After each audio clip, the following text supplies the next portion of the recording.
Good evening, everybody. Welcome to Vintage Books Live.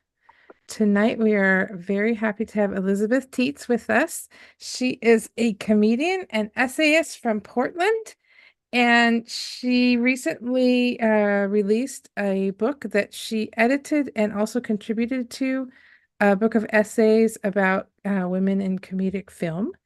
And so this is different.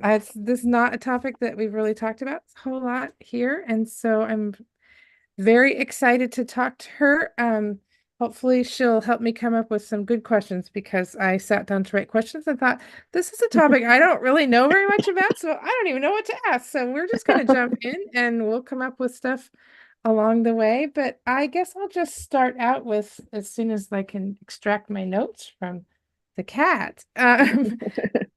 So talk to me about I mean, normally we jump into tell me what the book's about, but I'd actually like to start with like talk to me about your day job, like your work with the community, the series that you produce in Portland about women in film, and just so that we can get a little background about where this grew out of.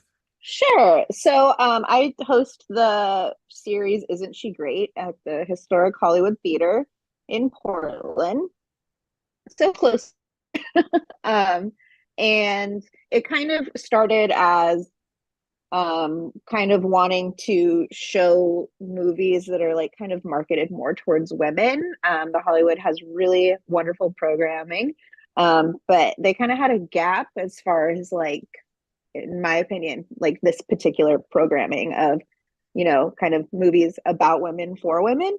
Um, and at the time, I was really, really kind of going hard in Portland doing stand-up comedy. And I thought, oh, okay. And I also volunteered at the theater. And I thought, okay, what if we showed some of these movies that I'm like obsessed with and I watch every day, and then, we kind of like host it kind of in like an Elvira kind of sense of I get to Oh, like play fun. the role Yeah. of the movie hostess, which I really enjoy.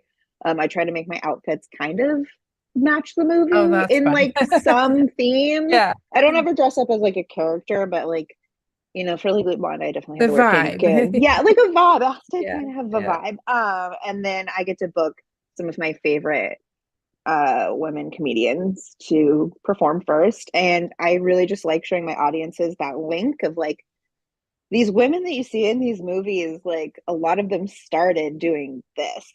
Oh, that's So true. Yeah, I didn't think about yeah. that. Yeah. So just really showing the link and, giving some of my favorite comics, new fans and new followers and just really showing like the art of stand up. Yeah. Yeah. Yeah. So I'm going to jump over to the book, but I want to come back to that a little bit too in a Yeah. minute. So the other thing that I was really curious about when I was looking at your website and just looking at the projects that you've been working on is like doing a series, doing comedy, while not totally dissimilar from writing a book because like you're producing, I assume you're producing written work as you work through what the routine's going to be. It is still a different genre to actually create a book from that. And I'm curious, like, were you also writing essays like as this was going along, or is this just something you kind of jumped into? And then how did that end up being the book that you edited? Oh, sure. I mean, I feel like stand-up comedy, depending on like your style, is just the spoken art of the personal Yeah. essay. Yeah. Um, and I've had some pieces published in Hobart. I've been in the Los Angeles Times.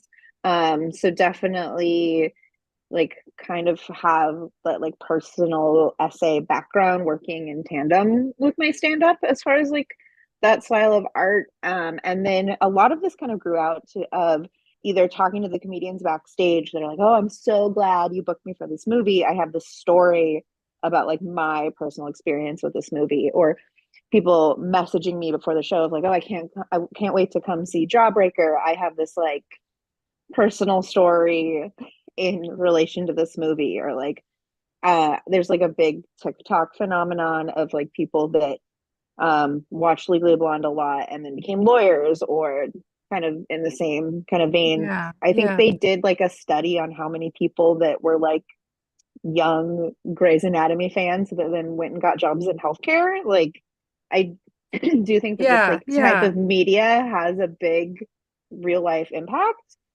And I thought, what if we just like collected some of those into the book? And, it kind of works out also because I get to like edit this beautiful anthology and then Yeah. for the show, it's also merch. Yes. Yeah. That's helpful. Merch Yeah. is good. Yeah. One kind of feeds into the other, but yeah. Yeah. Well, I loved what you just said, and now I'm gonna mangle the quote, but when you were talking about comedy, the comedic form just essentially being a spoken personal essay, and I thought, that is actually really true that it ends up just being various stories kind of relating back Yeah. to Like, it. So I think if you think of like some of like who's most beloved right now, not I don't generally like naming men, but John Mulaney, so much of yes. what he does could very easily Oh, just sure. be Yeah. Yeah. slightly Well, a lot of tweaked and comedy. formatted for the Uh, page. Yeah. I'm trying to like I was trying to think there's a gal on Instagram I follow and I'm totally blanking on her name. She's the one that sings I Drive a Subaru. Oh, yes. Anyway, like yeah, a lot of her stuff is either personal stories of her own or her soliciting personal stories from the audience. And Yeah. I'm just gonna quickly type into the chat that people can post questions as we go along. So that's why I'm My looking away from you my dad is for a my minute. dad is there, so I'm sure he'll have a question. Um, what? So let's expand that a little bit. Like because it's essentially the spoken form of a personal essay, what are the differences? Like how was the experience of not so much performing, but writing for something that you know that you're going to speak out loud versus writing something that you know that someone's going to read? Like, what are the little nuances that make that different for you as an artist? So it's actually interesting because I never really thought about this until very recently, and it wasn't until I started hanging out with more writers. And I was so comedians kind of have this, air about them of kind of being the most like tragic of figures. There's so Yeah, many comedians who have passed away or have drug yeah, problems. Where writers, that kind of thing is kind of like romanticized more than it is for comedians. yeah, And so yeah. when I kind of switched kind of hanging out in comedy circles to starting hanging out in more literary circles, I was like, oh, this will be interesting. I'll be with people who are like a little sturdier and healthier. Uh, Uh-oh. and I And how quickly quickly were you disabused of that notion? found out that what makes the comedian as the artist a little bit sturdier is that comedians are used to notes in real time, which is whether or not the audience Yeah, laughs. yeah. Oh, I can't. That's an interesting way of thinking about it. Yeah. So they know immediately, like, on stage, like, if the line you just said is good. Yeah, yeah, Maybe you just need to like say it a little bit different or put like an emphasis, or, there's words that are funnier than other words. There is a comedian that had a joke that still like stays in my mind forever. This joke will like I heard it a bunch when I was like 21, but he changed the word medium to the word small, and the joke started doing less well because the word medium is just a funnier word. yeah, yeah. Uh, Oh, that's fascinating. Yeah. yeah. You And I was, know, that I mean, sorry, I'm like, oh, no. yeah. Yeah. And my brain wants to think about that because you don't think about comedy that way. I think if you're not doing it, you don't Mhm. think about it being a very precision based, like you have to choose the right word or else it's not Mhm. funny, Yeah. um, art form. But yeah, that totally makes sense. So I would imagine comedians are a lot sturdier than writers. You're sturdier just by the nature of like understanding rejection and then like having to get Yes. back up Yeah. there. Because kind of Yeah. how I had this revelation is I went to a party and I was talking to a writer I admired who I'd, just been introduced to, and he started immediately talking to me about like a bad Goodreads review he received. And in my brain, I'm like, who cares? Yeah. Yeah. Like we one Uh, person didn't like, I've had, 100 people all stare at me for 20 minutes and yeah. not laugh one time. Yeah. And Yeah. you No, just I go through. hadn't really thought about that. I mean, yeah, I mean, everybody gets their, notes back from an editor, and we all, even though most of us love editors and we want them to edit us because that makes our work better. Mhm. There's still that reaction when you first get your notes back and you're like, everybody hates me and they hate this and and of course that's not true usually. But yeah, I That's hadn't really the thought about the thing. fact that, yeah, you're essentially getting edited as you go. And this, so And comedians love notes, in my experience. We love to like give each other tags. We love to ask our friends or other comics we admire, like, do you have any notes for me? Like, we're obsessed with that in the way that writers are. yeah, yeah. I think writers like notes too, but they hope that they're all good. Where, Yeah.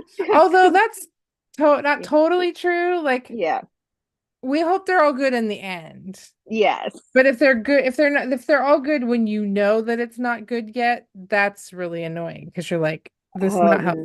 Um, a lazy, a lazy, a friend who's like, looks good. I'm always like, you didn't really read Yeah. or the critical enough eye. You got to know whether this person is just going to be your grandmother who says everything's good, Mm-hmm. which you need that too, but when you want an editor, you really want an editor. Yeah. So how did this project, like, what was the impetus for going, oh, hey, this should be a book rather than this is this really cool series I'm doing? I mean, you I said that you got people together, but was there like a spark at one point where you said, oh, yeah, a book is the thing that I want to do?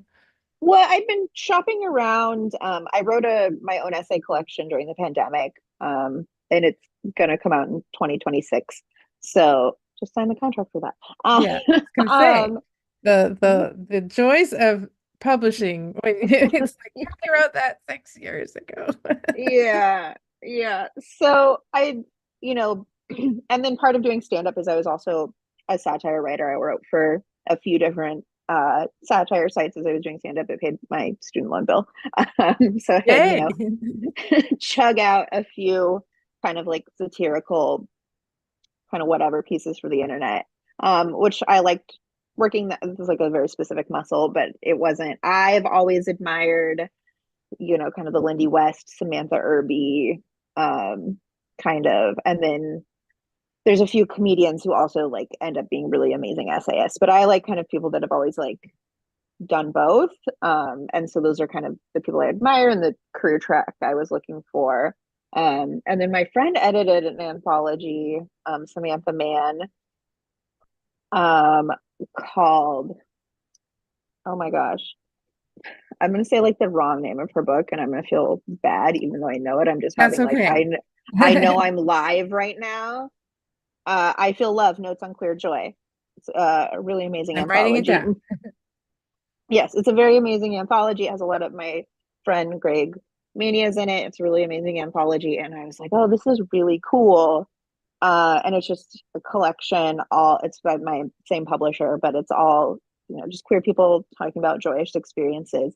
And as I was talking to her about her anthology, I was like, oh, I should change what I do into an anthology as well. What like a really amazing format to kind of blend two of my worlds, this like personal essay world Yeah, that I'd kind of yeah. been starting to build, and then my series, and then stand up. So they're kind of all together now in like this beautiful package. And so that's like very That's satisfying very cool. Yeah. of like 10 years of work that I think to a lot of people sometimes like seemed unfocused, of like, oh, you do stand up and then you're a film hostess and then you're writing essays. So it's nice to have them all together.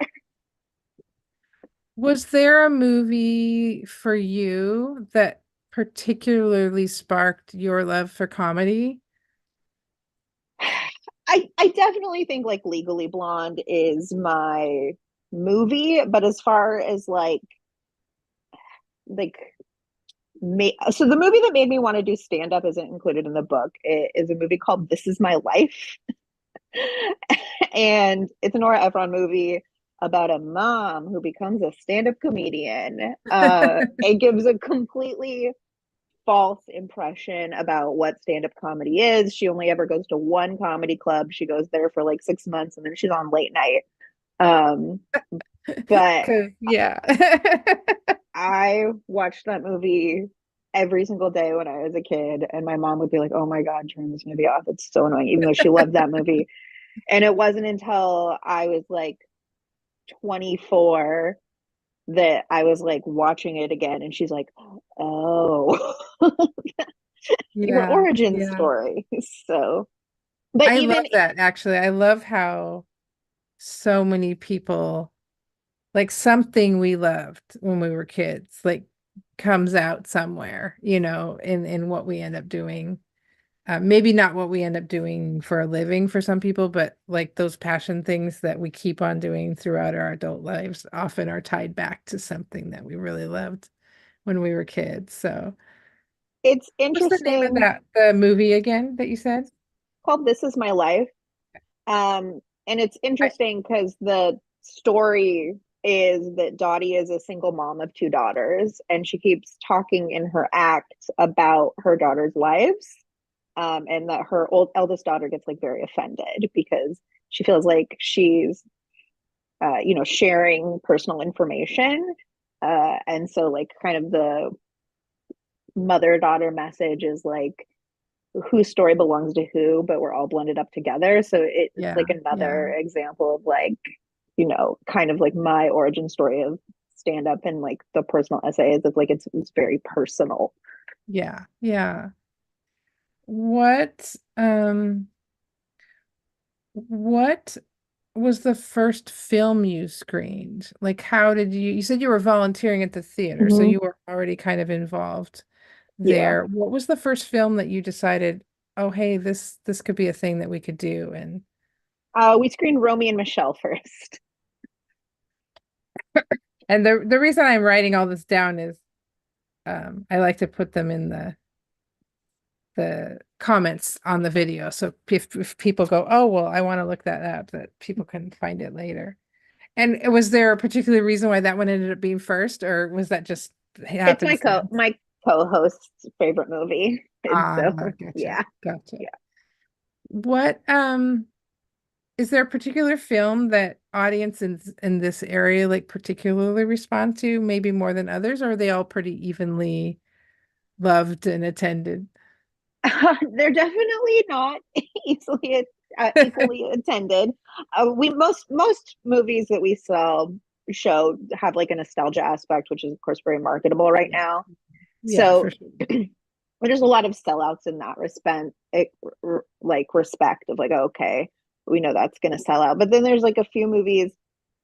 It's actually interesting. We showed Working Girl before the pandemic, and then that movie has kind of had like a revival where I feel like if we were to show it Yeah. again, it wasn't like a small audience by any means, but it wasn't like packed, sold Yeah, out. yeah, you can just kind of get the feeling of which one is like the one that people really want to see. And But I yeah, feel like if we showed it, next month, because that movie's having like a revival, that it would be like yeah, packed. yeah.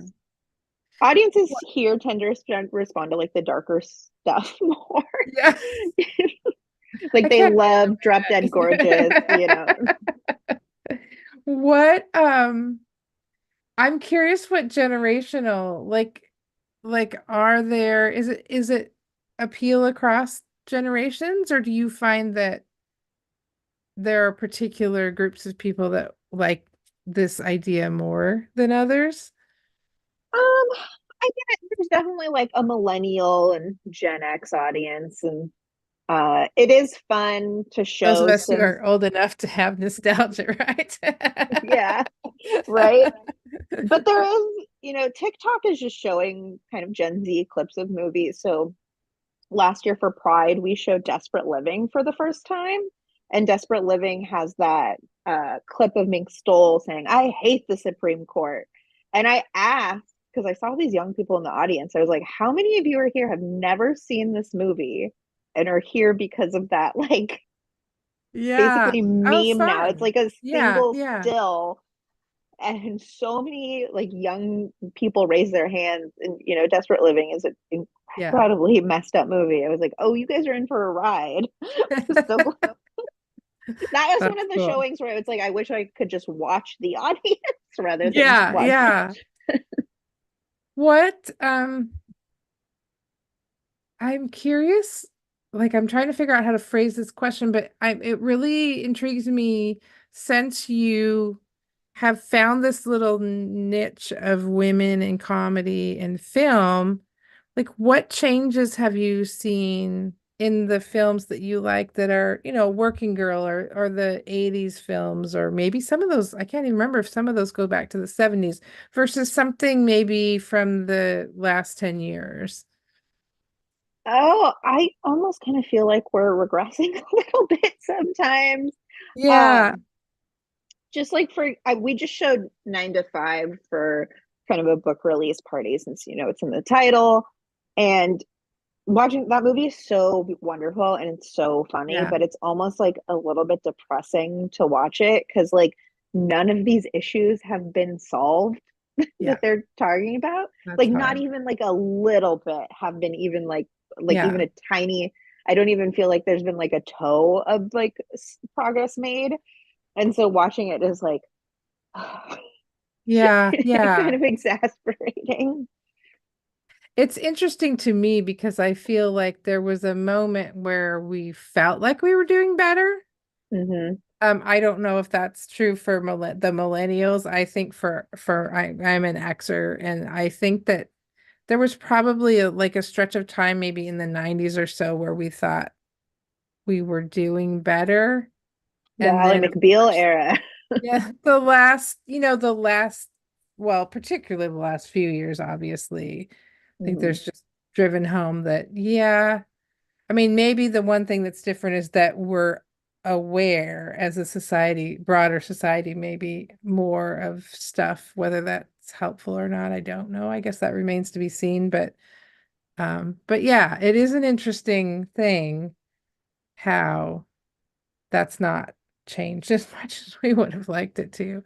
But what about women in comedy specifically? Like, the roles that they play in just like the professional world of comedy and how that's changed over time. Well, I feel like there's definitely way more women stand-ups now. You know, just around. There's more Yeah. comedians now. Like pretty much every third person identifies as a comedian. Um, but even in like since I started, and then where like the last 10 years, I feel like there's so many more who are like actively doing stand up and then also actively Yeah. taking it like very seriously, and building like big, beautiful careers. So that's wonderful. And then, more some, I don't want to be like, it's solved, but like there's Yeah. like Yeah. one or No. two more jobs in, late Yeah. night Yeah. writing. Are there more like, because I think about 9 to 5 and Working Girl, like those were, there weren't a lot. Like they stand out because there weren't a ton. Are there more now that where women in comedy like that um sort of intersection, are there more movies being made, you think, that feature women in comedy, or is that really just sort of static too? I think it kind of goes in waves. Like, we had Bottoms this year that was really wonderful. And then, we've had some like really great figures in kind of in the last year, in the last few years, but I kind of feel like it's maybe slowing down a little bit. I would like to Yeah, see it ramp yeah, up. Um, and a lot of it is like just studios are not betting yeah, on anything that they yeah, don't think is a slam dunk right now, which is unfortunate because I kind of protest with my dollar and then yeah, end up, you know, oh, I'm gonna pay to go see this, even though I don't think it's gonna be very good.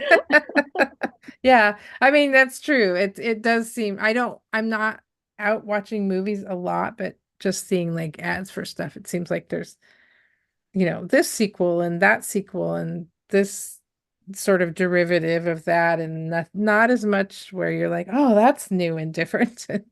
So, Yeah, it's just like, well, like, in the last decade we had, Grace and Frankie, that Lily Tomlin and Jane yeah. Fonda Yeah. couldn't even freaking get paid the same. They got paid less than the men, and they weren't even the leads. Um, and then just like they tried so many times to make a sequel of The First Wives Club, and it just kept not happening for Yeah. students to want to bet on it. So it's, Yeah. but Yeah. it feels like this, but it's like this because you get when Yeah, you, because I yeah, mean, I guess you like the trends and fads and everything definitely yeah. go up and down, but what impact do you feel like social media is having on women in comedy? I mean, I feel like there's more opportunities for, you know, well, like I feel like if you in your brain, if you like think influencer, you're gonna think a woman. Yeah. And so many influencers influencers are trying to be comedic, trying to be funny. So I feel like there's more opportunity in that way. Yeah. Yeah. Uh, and this is like the beautiful thing about being a woman is if we don't see an opportunity, we'll create one. So Yeah. social media does allow for that. Yes. Yeah. Yeah. I think that that's the thing that I find interesting about social media in all its sort of messiness and sometimes horribleness. It does um, let people try things. Like, YouTube's that way for film and stuff like this, and where, Twitch, I mean, all these different streaming services where you didn't have a studio like in the way, like the gatekeepers are fewer, and so people could try something out and see if it worked, and so that's been fun to see. I feel like sometimes people have gotten opportunities that maybe they wouldn't have gotten. It's almost like the self-publishing version of like, film and television, um, where people can say, well, okay, this idea isn't going to fly here, so I'm going to go and do it myself in Yeah. some version or another. And so many people have gotten to do something cool because of that. But um, how this is how do I it's the same kind of question where I ask authors and I'm trying to reword it in a way that makes sense for comedy, but like how do you keep your creative energy up? Like how do you not I mean, people are endlessly amusing, so I suppose that at some level you're never going to run out of material, but how do you keep that sort of creative energy up though? Because that's not a infinite thing. Um, Uh, Especially when things are hard and the world sucks and that kind of yeah. I thing. mean, luckily, several of my former bosses have said to me, "Man, the weirdest stuff happens to you." So I feel like I'm always looking at stuff, um, kind of in an interesting way. And then, sometimes I'm not one of those like, you know, people that are always trying to be funny or is always on. If things just suck, they just suck. Yeah, And I guess yeah, that's like the joy of satire is getting to like mock the darkness. And then, yeah, yeah, also I'm a personal essayist in the sense that sometimes, just gotta throw a sad piece in there. It's okay. yeah, yeah. Yeah, I've always felt like comedy, I mean, in a way, comedy lets us process stuff that's Hmm. kind of horrible sometimes, I think, in a way that nothing else lets you do Yeah. that can, kind of give the middle finger to bad things in a way that you don't do. Like I love, we talk about this, I talk about this with like, like romance authors or cozy mystery authors or, somebody who's writing something that's not super serious. And I think a lot of times those are comforting and, escape and stuff. And I think satire and comedy is kind of different. I mean, it lets us feel things in a different way than like a novel that takes us away from it. So, Yeah. And just like kind of get in deeper. I've been doing a lot of like for the book tour and kind of like press, doing a lot of film podcasts. And a lot of like the stories that kind of we're talking about were like, oh, if this movie was a drama, it wouldn't be able to like be as deep or like yeah, tell this yeah, story in a way. Like if it was like a think piece, people would be like, okay. yeah, But because they're, kind of throwing it in the way of making people laugh, you're like, oh, that's way more nuanced than I really yeah. thought. Do you think that even like just harkens back to the whole idea of a court jester and the court jester being able to say things that other people couldn't because they were being funny? And so sometimes Yeah, they could like say, yeah, okay, this is bad, but in a funny way, so that, yeah. you didn't get your head chopped off or whatever. I mean, at this point, I don't think anybody is safe. Well, But that's fair. Yeah, it's interesting though, just like the whole role of comedy in a culture and how it allows us to, you come into it thinking, oh, this is light and funny and it's not serious at all. And like you said, it allows you to tackle something with potentially more nuance mhm. than maybe something serious does. So you said you're book touring. Are you getting to go cool places? I was just in New York and Oh, yay. yeah, it was fun. And then I'll be back in Portland doing showing Bring It On March 23rd. And then sometime in between now and then, I'm allegedly going to be in San Francisco, but I don't Oh, know cool. when Yeah. yet. Yeah. That's okay. Yeah. Um, if um is the film series, is that something that people can get tickets Yes. for online? Okay. Yeah. And HollywoodTheater.org. I will link to that in the comments so that people can find out and go. Is it Awesome. I looked at the website and I saw the schedule, but I don't remember what it was. Is this like a monthly thing? It's every other month. Every other month. Okay. Okay. We're doing an extra one because it's Feminist March. Yay. Awesome. Yeah. Um, and then just where else can people find you? Like, do you have other book projects that you're working on? You said that something's coming out in 2025 or 6? Yes. Haven't fully announced it yet, but yeah, Okay. Okay. something will be coming out. You can find Yes. me. Okay. Best place to Gotcha. find me is on Instagram. At Teets. All right. And Writing that then down. yeah, Yes, no, we totally get the whole I can't talk about this yet. So when it gets yeah, a little closer, we'll watch for it on your Instagram and we'll let everybody know that it's coming.